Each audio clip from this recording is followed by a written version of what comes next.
মাইজভান্ডার দরবার শরীফ থেকে পানির বদনা মেরে ৪২ মাইল দূরে বাঘের মুখে পড়া ভক্তকে উদ্ধার করেছিলেন হজরত গাউসুল আজম আহমদুল্লাহ মাইজভান্ডারী কেবলায়ে আলম।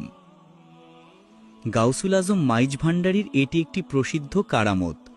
একদিন রাঙ্গুনিয়া নিবাসী আসমত আলী নামক ব্যক্তি রাঙ্গুনিয়া কোদালা পাহাড়ে কাঠ কাটতেছিল, যেটা মাইজভান্ডার শরীফ থেকে ৪২ মাইল দূরে।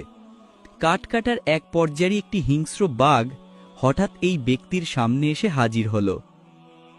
হিংস্র বাঘ থেকে ব্যক্তিটি ভয়ে কাতর হয়ে গেল।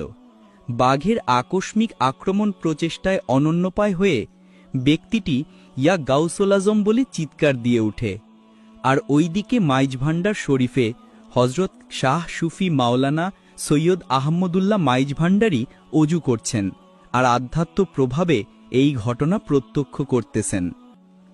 জঙ্গলে কাঠরিয়া আসমত আলী ইয়া গাউসুল আজম বলে চিৎকার দেওয়ার মুহূর্তেই দরবারে হজরত কেবলা কাবা অজুরত অবস্থায় বলে উঠলেন, হারামজাদা, তুই এখান হইতে দূর হস নাই। এই বলে তাহার হাতের অজুর পানির বদনাটা জোরে পুকুরে নিক্ষেপ করলেন। হজরত কেবলার নিক্ষেপকৃত এই বদনাই আকস্মাৎ শূন্য হতে এসে বাঘের মুখের উপর পতিত হয়। বাঘটি ভয়ে পালিয়ে যায় এবং ব্যক্তিটি বাঘের কবল হতে রক্ষা পায়।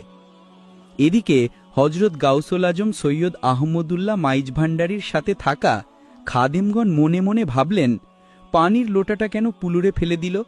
আর বদনাটি পুকুরে ফেলে দেওয়ার কারণে হজরতের অজু সম্পন্ন হয় নাই।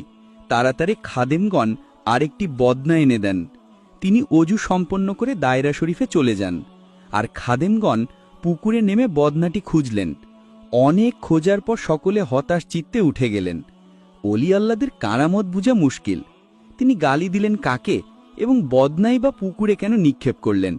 সকলে চিন্তা করিতে লাগলেন, এত খোঁজার পর বদনাটা খুঁজে না পাওয়ার কারণই বা কি? এই ঘটনার ২ দিন পর রাঙ্গুনিয়া নিবাসী আসমত আলী হজরতের জনৈক ভক্ত কিছু নাস্তা ও হজরতের পুকুরে নিক্ষেপ করা বদনাটি লইয়া দরবার শরীফে হাজির হলেন। তিনি হজরতের খেদমতে এসে বদনা ও নাস্তাগুলির সামনে রাখলেন এবং কদমবচি করে অনেকক্ষণ যাবৎ হজরতের কাছে দাঁড়াইয়া কাঁদতে লাগলেন। পরে বাহিরে আসলে সবাই তাকে বদনাটি কোথায় পাইলেন জানতে চান। তিনি সবাইকে পুরো ঘটনাটি খুলে বলেন।